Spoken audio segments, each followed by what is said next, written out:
Hi mga kabaluga! For today's vlog, samahan niyo akong pumunta ng Kabsa. Oo mga kabaluga, pupunta tayo ng Kabsa ngayon.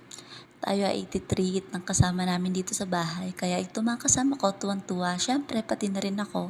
Kaso mukhang mauudlot pa kasi yung susi sa pintuan namin, hindi namin mahanap. Oo, wala pa kaming duplicate mga kabaluga, kaya wag nyo kaming i-judge. Pero ayan, buti na lang may isa kami ditong kasama. Kaya sabi, okay lang daw, matutuloy naman daw kami magkabsa. Mga kabaluga, malapit lang yun dito sa amin. Kaya happy-happy ang mga person. At ayan, nakapang bahay lang kami. Pahinga lang kami dyan ng konti.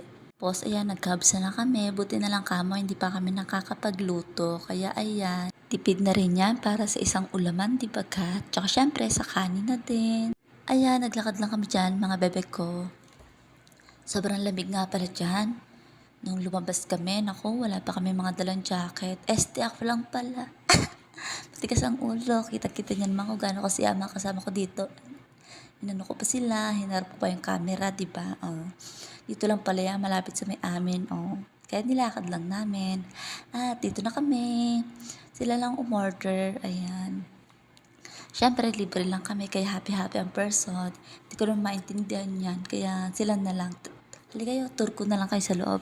Buti na lang, kami lang yung tao dyan. Kakunti lang pala yung nakain dyan ngayon, kaya happy-happy ang mga person. Siyempre, magkakamay kami, pero pwede namang hindi magkamay, pero mas gusto namin magkamay para mas ma-enjoy namin yung pagkain. Ayan, yung mga kasama ko, ayun ako kausap o mukhang naiingayan na sila sa akin.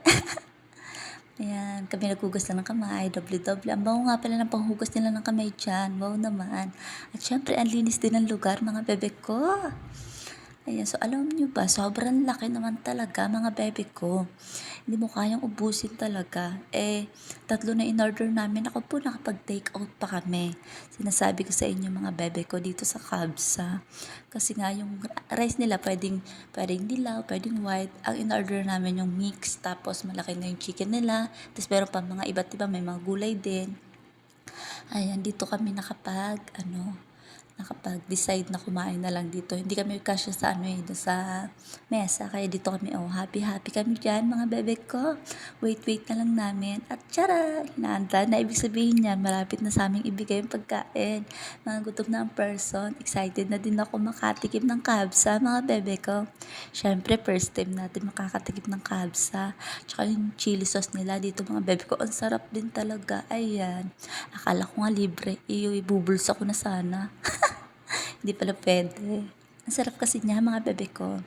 Tapos mura pa. Ano lang yan? 23 SR, mga bebe ko. O saan ka pa? Busog ka na. 23 SR lang. Pero wag na natin i-compute kasi libre lang naman. Kaya wag ka ng dyan. Mga bebe ko, galit-galit muna.